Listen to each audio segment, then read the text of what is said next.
গরম গরম ধোয়া ওটা চা আর কালকে কেকটা নিয়ে এসেছিলাম, ওই কেকটা আমি নিয়ে নিয়েছি। এখন এখানে ভাত ফুটে গেছে অলরেডি। ভাতের সঙ্গে আজকে ডাল দিয়ে দিয়েছি আর আলু দিয়ে দিয়েছি, দিয়ে সেদ্ধ বসিয়েছি। গুড মর্নিং বন্ধুরা, কেমন আছো তোমরা সবাই? আশা করছি তোমরা সকলে খুব ভালো আছো, আমিও বেশ ভালো আছি। আজ হলো শনিবার, ঘড়ির কাঁটা এখন 7টা বাজতে যাচ্ছে। আর এখন আমরা একটু চাটা খেয়ে, আজকে রান্নায় সেরকম কিছু হবে না, ভাত হবে, ডাল হবে, আলু ভাতে দিয়েছি, আর গরম গরম মাছ ভাজা হবে, ব্যাস। এই হচ্ছে আজকে আমাদের রান্না। আসলে আজকে আমাদের উঠতে অনেকটা দেরি হয়ে গেছে, আর ভাবছিলাম একটুখানি ভাত ডাল আলু ভাত একটু মাছ ভাজা দিয়ে বেশ খেতে ভালো লাগবে, ওই জন্য ওটাই করছি। টিফিনে দেখি কি করি, রুটি করবো নাকি তনু বলছিল একটু ইডলি বানাতে, যদি একটু ইডলি বানাতে পারি তাহলে একটু ইডলি করবো। তো চলো এখন আমরা একটা খাই, খেয়ে দিয়ে নিই। আর তনু ঘুম থেকে উঠে পড়েছে, মুখ ফুক ধোয়া হয়ে গেছে। তনুর কালকে কাজটা কমপ্লিট হলো বল? হ্যাঁ, বসে পড়ো। আর এই যে চাটা খেয়ে চলে এলাম রান্নাঘরে। ডালটা সেদ্ধ হয়ে গেছে, ভাতের সাথেই দিয়ে দিয়েছিলাম তো ঘন্টি করে, বেশ ভালো সেদ্ধ হয়ে যায় জানো তো। আর ডালটা না আমরা যে শপিং মল থেকে কিনে নিয়ে আসি, ডালটা খুব ভালো দেয় জানো। আর আজকে এই পেঁয়াজ ফোড়ন আর টমেটো দিয়ে মুসুর ডালটা করছি। এইভাবে ডাল করলে না বেশ তেল লঙ্কা করে আলু ভাতে দিয়ে আজকে দুপুরবেলা খেয়েছি তো দারুণ লাগছিলো খেতে। আর গরম গরম মাছ ভাজা হলে তো আরও একটু ভালো লাগে, তবে আমার মাছ ভাজাটা ঠান্ডা হয়ে গেছিলো, যাই হোক ভালোই লাগছিলো। আজকে টিফিনে হচ্ছে তোমার ইডলি, জানো তনু বলছে যে আমি একটুখানি ইডলি করে দেবে, নিয়ে যাবো। সেদিনকে দই নিয়ে এসে ফ্রিজে রেখে দিয়েছিলাম, তো ওই যেমনভাবে ব্যাটারটা রেডি করে নিলাম, একটু ইনো দিয়ে দিলাম। আজকে আবার কোকাকোলার যে ইনোটা হয় সেটা দিয়েছি। এবার দিতে দিতে ভাবছি এই ইডলিটা থেকে কোকাকোলার সেন্ট বেরোবে না তো আবার। তারপর দেখলাম না, কিছু সেন্ট ফেন্ট বেরোয়নি, যেমন হয় সেরকমই হয়েছিল খেতে, বেশ ভালো হয়েছিল খেতে। আর ইনোটা দিলে কি বলতো, খাবার সোডা দিলে একরকম ফোলে ঠিক কথা, কিন্তু ইনোটা দিলে না বেশ ভালো ফুলে ওঠে জানো তো, একদম টোপর টোপর হয়ে একদম জালি জালির মতো হয়, বেশ সুন্দর হয় খেতে। আর সুজির জিনিস তো হালকা, আর সকালবেলা এরমভাবে একটা ব্রেকফাস্ট করলে কি বলো তো, বেশ তোমার শরীরটাও ভালো থাকে। আর এখন ওই বাদামের চাটনিটা করেছি, ওর মধ্যে একটু ছক দিয়ে দিলাম আর কি, ওই সর্ষে, শুকনো লঙ্কা, একটু তেল দিয়ে, বেশ ভালো খেতে হয়েছিলো বাদামের চাটনিটা। তোমাদের এর আগে আমি রেসিপিটা শেয়ার করেছি, তাহলেও আমি যদি পারি তো রিলসের মধ্যে দেবো, কারণ ফেসবুকে তো আপলোড হচ্ছে, আর তোমার এতেও দিয়ে দেবো। আসল কথা সব ফেসবুকে যেগুলো আপলোড হয় সেগুলো আমি আবার ইউটিউবে দিই না।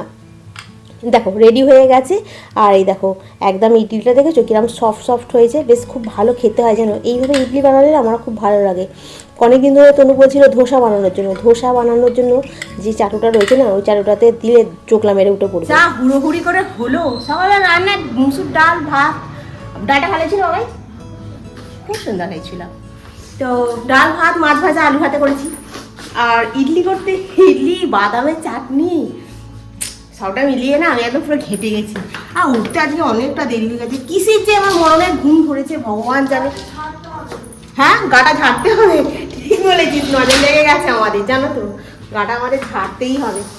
এক ভালো উঠে পড়ছিলাম 5টার সময় করে, এখন কি হয়েছে সেই 6টা আজকে বেজে গেছে জানো, চোখে কারে দেখতে। আমি তনুকে বলছি আমি আজকে খাওয়াবো না, তুই নিজে নিজে খা, বলতে ও নিজে নিজেই যাই হোক খেয়ে নিয়েছে।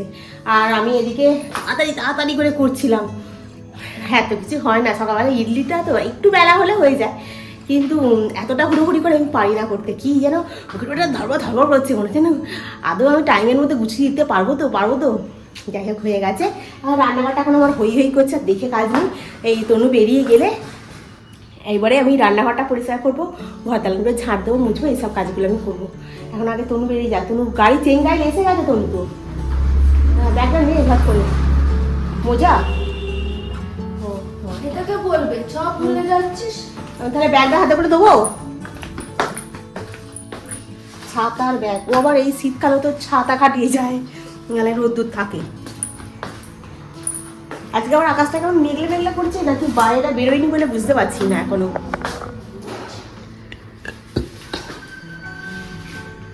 ছাতাটা তো খাটাবি, আবার মুড়ছিস। বাইরে যদি রোদ না থাকে কখনো খাবে না। বাইরে রোদ্দুর আছে। পিঠে ব্যাগটা নিয়ে না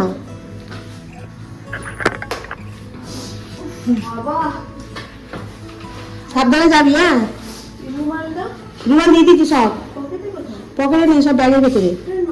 এটা বার করে দিয়েছিলিস, ওই ব্যাগটা ঢুকিয়ে দিয়েছি, টিফিন দিয়ে দিয়েছি। চল ওই যে যেটাতে মান্থলি থাকে। ও হ্যাঁ,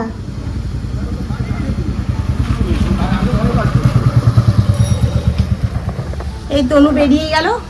এরপর কাজ আরম্ভ হবে। বাইরের ওয়েদারটা বেশ ভালো, এখন শীতকালে বৃষ্টি বৃষ্টি হয় না, বাইরের ওয়েদারটা বেশ ভালোই থাকে। কিন্তু আমার এই টগর ফুলের গাছটা হলুদ হয়ে যাচ্ছে কেন গো? না এর আবার কি হলো? গাছের পাতাগুলো সব হলুদ হয়ে যাচ্ছে, কেন এরকম হচ্ছে বুঝতে পারছি না। এও কি মরে যাবে নাকি? জবা ফুলের কুড়ি আসছে 2-1টা করে। চলো, যতক্ষণ না চন্দ্রমল্লিকা ফুটছে ততক্ষণ পর্যন্ত আমি দেখাবো না, আগে চন্দ্রমল্লিকাটা ফুটুক তারপরে দেখাবো, ঠিক আছে? কেন মুছবো, বাসন মাজবো, অনেক কাজ আছে। ঝটঝট করে একটা পর একটা কাজ করি। বাইরে ঠান্ডা একটা হাওয়া আছে, গায়ে কিছু দিইনি তো, দেখবে নাক, শীতকালে দেখবে মাঝে মাঝে দেখবে নাকটা খুব জ্বালা জ্বালা করে দেখবে। আর আমার টিফিনটা রেডি করে নিয়েছি, ইডলি আর হচ্ছে তোমার বাদামের হচ্ছে চাটনি। কারেন্ট নেই আমাদের, এ দেখো গ্যাস ফ্যাস মুছে পরিষ্কার করে ফেলেছি, আর এত বাসন মেজেছি, এ দেখো এই চাটুটার ওখানে রাখার জায়গা পাচ্ছি না। এবার চলো আমি একটু খেয়ে নিই এবারে, ঠিক আছে? একদিকের কাজকর্মটা হলো, এবার চলে এসেছি তোমার একদম এটাকে গুলে নিয়েছি, তোমার কেয়া সেটা যেটা আছে ওটাকে গুলে নিয়েছি, নিয়ে এখন তোমার মাথায় একটু হেনাটা করে নি, জানো তো চুলগুলো দেখো না সব কিরম একটা হয়ে গেছে জানো। এগুলো নিজের দোষেই হয়েছে জানো তো। আমার এক তো আমার পেটের সমস্যা, হ্যাঁ, তারপরে তো আমি আবার ওই ওস্তাদি মেরে সব কালার গুলো করতাম তখন। তো চলো এটা একটু লাগিয়ে নি, হাত দিয়ে লাগালে না হাতে বড্ডখানি কালার থেকে যায় 2-1 দিনের জন্য, ঠিক আছে? তবে এইটা যে লাগানো শুরু করেছি এটা না সত্যি খুব ভালো জানো তো। আমি যখনই লাগাই তখনই ওই জন্য তোমাদের সঙ্গে শেয়ার করি যে এখানে এটা পাকা চুলটা বেশ ভালোই ঢাকা পড়ে যায়।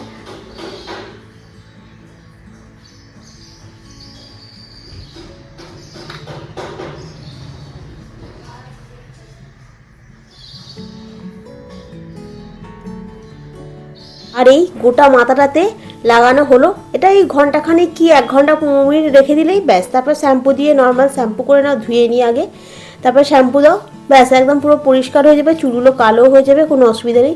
চলো এখনও অনেকগুলো কাজ আছে, এখন তো মাথায় হেনা করে আর বসে থাকতে পারবো না, কাজগুলো তো তার সাথে সাথে সারতে হবে না। আচ্ছা, আগের দিনের ভিডিওতে লিলি রাউত বলেছিলে যে তনু কিসের মানে চাকরিটা করে। তনু তোমার ওই সিএ ফার্মেতে চাকরি করে, চ্যাটার্ড অ্যাকাউন্ট ফার্মে।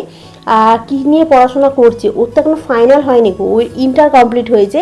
ইন্টার কমপ্লিট হওয়ার পর ওকে তো তোমার 1.5 বছরের মধ্যে চাকরি করতে হবে, চাকরি করার পর ও ফাইনালে বসতে হবে, মানে চাকরি যে করছে ওর এটা মানে কলেজকে জমা দিতে হবে, বুঝতে পেরেছো তো?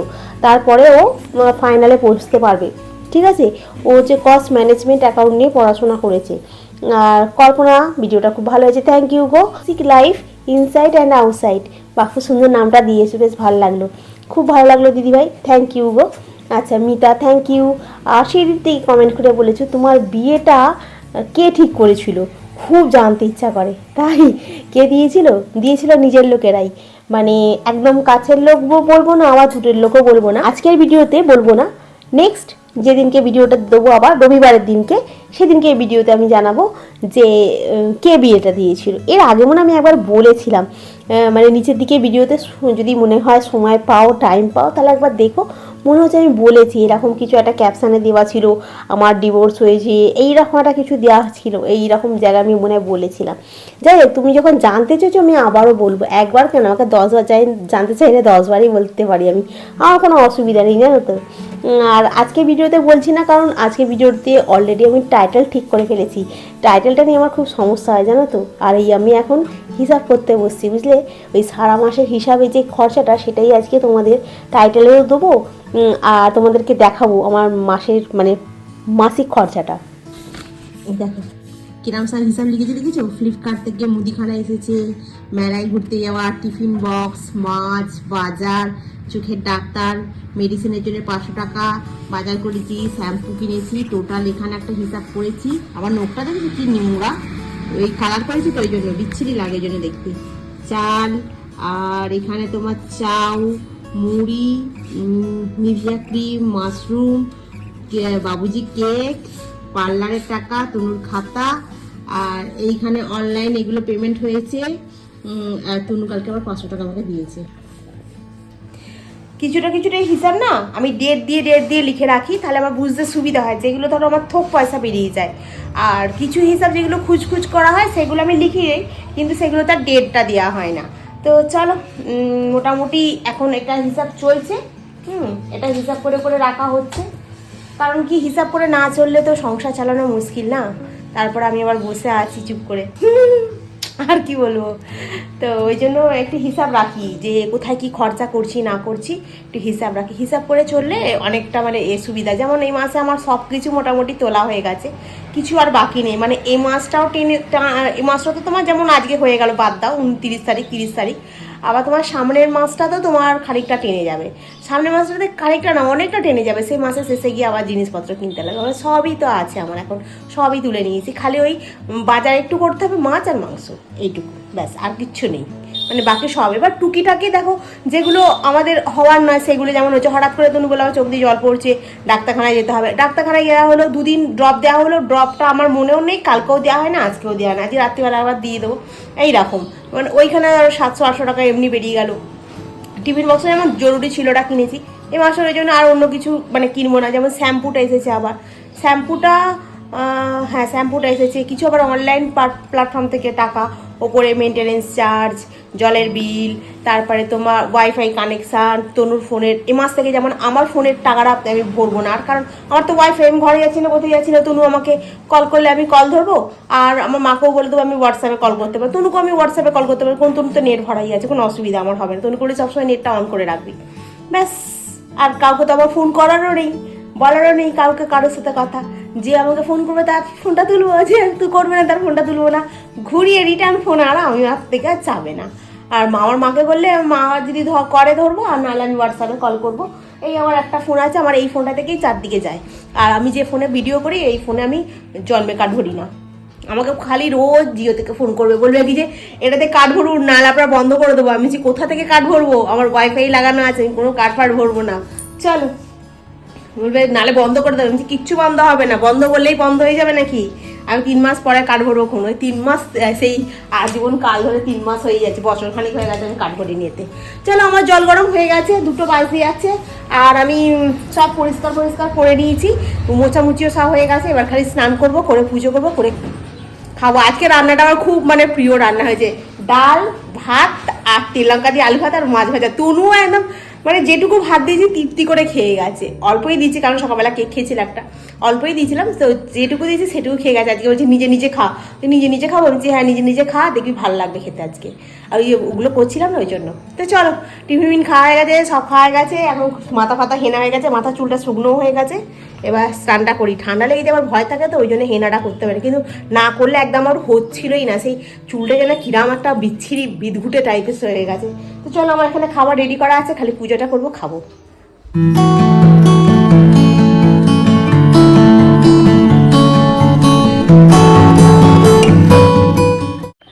মুসুর ডালটা করেছিলাম, মুসুর ডালটা খুব একটা পাতলা করিনি, তখন একটু ঘন ঘন মতোই করেছিলাম। আর এই টমেটম দিয়ে পেঁয়াজ দিয়ে না মুসুর ডালটা খেতে খুব ভালো লাগে, জানো তো। এই হচ্ছে তোমার আলু ভাতে, আর এই হচ্ছে মাছ ভাজা, আর ওইদিকে একটা রয়েছে দেখছো, ওটা তনু খেয়েছে, ওই মাছের ছাল মতো, ওটা খায় না। এই হচ্ছে আমার ভাত।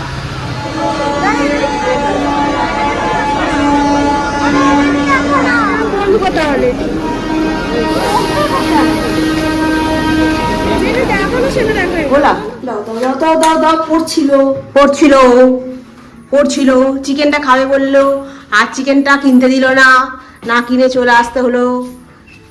কেন কি চিকেনটা ডেকে উঠেছে, তনু বললো আর চিকেন খাওয়া যাবে না, এবার পনির খেতে হবে, মাছ খেতে হবে, চিকেন খাওয়া বন্ধ। চিকেনটা একটা প্রাণীকে মেরে খাওয়াটা ঠিক না, চিকেন খাওয়া বন্ধ হয়ে গেল। চ না, আমি তোমাকে দেখাচ্ছি, চিকেন খাওয়া বন্ধ হয়ে গেল। চিকেন নিয়ে আসবি। আর বাড়িতে এসে একটুখানি বসে তো ওই কফি খেলাম তনুর সাথে। তনুকে আনতে গেছিলাম, কেন বলে দেখি, আজকে বললো ট্রেনটাতে খুব ভিড় আছে, আর চিকেনটাও নিয়ে আসবো বলে গেছিলাম, কিন্তু চিকেন কেনা হয়নি। ও চিকেনে কাটার আগে মুরগিটা সেই একদম ডাক ছিল না, ওই চ আর কিনতে হবে না করে নিয়ে চলে এলো। বললো আমি আর চিকেন খাবো না কোনোদিন, এরম বলছি। কি জানি চিকেন খাবে কি খাবে না বুঝতে পারছি না এখন। যাই হোক, আমি এখন ছাতুর পরোটা করছি। ছাতুটার মধ্যে ওই পেঁয়াজ, ধনেপাতা, আদা রসুন, কাঁচা লঙ্কা দিয়ে দিলাম, সামান্য একটু নুন দিয়ে ভালো করে ছাতুটাকে মেখে নিচ্ছি। জল দিয়ে না, এমনি খালি হাত দিয়ে আর আটা আর ময়দা মিশিয়ে ওর মধ্যে একটু নুন আর একটুখানি জোয়ানকে ক্র্যাশ করে দিয়েছি হাতেতে। এইটার কোনো ব্যাপারই নয় করা। এটার মধ্যে পুর ভরে দাও, দিয়ে একটুখানি সাইড থেকে মুড়ে দাও, দিয়ে তোমার আটা দিয়ে বেলতে হবে। এটা ময়দা দিয়ে বেললে না আবার ফেটে যাবে। আটার গুঁড়ো দিয়ে যেমন রুটি বেলে ওরকম রুটির মতো বেললেই, দিয়ে তারপরে তুমি রুটির মতো শিখে নিই, ওপর থেকে তেল ছড়িয়ে ভেজে দিলে তোমার ছাতুর পরোটা রেডি হয়ে যাবে। এটা তোমার সস দিয়ে কিংবা আচার দিয়ে পেঁয়াজ দিয়ে খেতে খুব ভালো লাগে। তনু বলছে আবার আমি ওইরকম খাবো না, আমি আবার ওর জন্য তরকারি হিসাবে ছোট ছোট করে আলু কেটে একটা ডিম ফাটিয়ে পেঁয়াজ দিয়ে আর আগের দিনের ডিমের ঝালে কাই ছিল ওইটাকেই ঢেলে দিয়েছি, দিয়ে তৈরি করে নিয়েছি। এই দেখো রেডি হয়ে গেছে। আর একটু পেঁয়াজ কেটে দিয়েছি, দিয়ে এখন তনুর জন্য নিয়ে যাচ্ছি। ওকে দিয়ে এসে এখন আমারটা নিয়ে যাব, গিয়ে আমারটা খাবো। খুব ভালো খেতে হয়েছিল গো, এটা টিফিনেই বলো রাতে ডিনারের জন্য বলো খুব উপকার আর খুব হেলদিও বটে। বেসিনে এখন এক রাস বাসন পড়ে আছে, কড়াটাও মাজতে হবে, গ্যাসটাও পরিষ্কার করতে হবে, আর এইটুকু পুর রয়ে গেছে এটাকে তুলে রাখবো ফ্রিজে। আর এই তো কাজ বাজ বলতে বাসনগুলো মাজবো। আর সকালে মাজার থেকে রাতে মেজে রাখা ভালো, কারণ সকালে মানে সারা রাতে ট্যাঙ্কের উপরে বরফ পড়ে বলছি, এখন শিশির পড়ে তো, যার জন্য একদম হাত দেওয়া যায় না, হাতটা কনকন কনকন করে। কিন্তু তার থেকে সকালবেলা থেকে রাতের বেলা সব মেজে গুছিয়ে পরিষ্কার করে রেখে দিলে সকালবেলা বরঞ্চ কাজের সুবিধা হবে, যা বুঝলে তো। তো এখন বাসন মাজার কাজ, গ্যাসটা পরিষ্কার করবো, এসব করে রেখে দিয়ে শোবো। রাত্রেবেলা করে রাখলে সকালবেলা যখন রান্নাঘরে ঢুকবো না, রান্নাঘরটা দেখে মানে মনের ভেতরে একটা শান্তি হয়। হ্যাঁ, পরিষ্কার পরিচ্ছন্ন রান্নাঘরে ঢুকছি, রান্নাটা করবো, ঠিক আছে। আর কালকে তো রবিবার, কালকে একটু এমনিতেই আমাদের ঘুম থেকে উঠতে বেলা হয়, তবে আমি চেষ্টা করবো সকাল সকাল উঠে পড়া। আজকে তো মাংস তনু আনতে দিল না, মাছ 2 পিস আছে ফ্রিজেতে, দেখি কালকে কি রান্নায় এখন হয়, আমি নিজেও এখন জানি না কালকে কি রান্নায় হবে। তো চলো বন্ধুরা, আজকে ব্লগটা আমি এখানেই শেষ করি। নেক্সট ব্লগে আবার তোমাদের সঙ্গে দেখা হবে। তোমরা খুব ভালো থেকো, সুস্থ থেকো, খুব সাবধানে থেকো। Good night. ভিডিওটা ভালো লাগলে অতি অবশ্যই লাইক করো, কমেন্ট করে সাবস্ক্রাইব করো, আর ভিডিওটা যদি বেশি ভালো লাগে তাহলে একটু শেয়ার করে দিও। আজকের মতো এখানেই রাখি, টাটা।